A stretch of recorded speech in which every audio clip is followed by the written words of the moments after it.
In this video today, I want to show you how to reload your factory patches into your KORG M1, or maybe you've got another sound bank of patches for the M1 that you want to put in there. So I'm going to show you how to do all that via MIDI and using Sysex files, and I'll show you what connections you need to make. And this is a pretty quick and easy process. At any rate, this is the way I do this process, so I hope you find this helpful, and let's get started. All right, step one is going to be making the connections to carry out the operation. So the first thing I'm going to do is connect the MIDI out port of my USB interface, which is hooked into my Mac Mini. I'll connect that to the MIDI in port on the KORG M1. I'll show you that. All right, so this is the second half of that connection I just mentioned. Just got a 5-pin DIN MIDI cable running from the out port of the USB interface to the in port on the KORG M1. So as far as hardware connections, that's the only thing we have to do. We're going to hook the USB interface into the M1. All right, so the next step is to prepare the M1 to receive the data. So as you can see, when I first turn this on, the only thing that you see here on the window is the init program. And that's the same whether I'm in program or combination, because again, we've done a battery swap on this one. And so that wipes out the memory. So what we're gonna do in order to prepare the M1 to receive the data is we're gonna go to Global, and then we are going to use the Page Up tab until we get to, and I should have been counting, until we get to this page with the MIDI filtering at the top.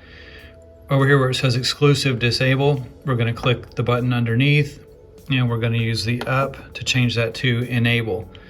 So this is what allows the data to come into the M1. Otherwise, it would not allow any incoming data. So again, make that change, and then we'll move on to the next step. And I should have also mentioned you'll want to make sure that you're on channel 1 for this operation. I think that probably is standard for most librarians or whatever you're going to use to inject the data. But the guide that you can get on KORG's website does recommend channel 1. All right, so we're looking at my desktop now. And this is the folder that I downloaded from KORG. You can get it on their website. I wish they would do this for all their synthesizers, by the way, but this is the Sysex data to give you the factory patches back. So I'm going to double click this and it will open System Librarian, which is what I use on the Mac. I think there's many different ways to do this, but this is what I use. So again, we'll go up and select M1 preload.syx. I'm going to hit play, and now you'll see that it's sending the message. This takes a few seconds. And on some of the older synthesizers, you may have to go into your settings for your librarian or whatever you're using to transmit and slow the transmit speed down, because sometimes you overload the buffers on the older hardware. I think this will work for the M1 here, but when this gets done, then I'll show you what's next. And while that operation is going, it's worth noting that nothing happens on the screen on the M1. Right now it's still sending the data from the Mac, so don't be worried if you don't see something on the screen indicating that there's incoming data. Some of the other synthesizers will tell you that it's receiving, but this one doesn't.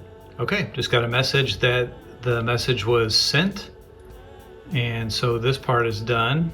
So let's go back to the M1 now. Okay, again, I'm back where I left the M1 when I started transmitting.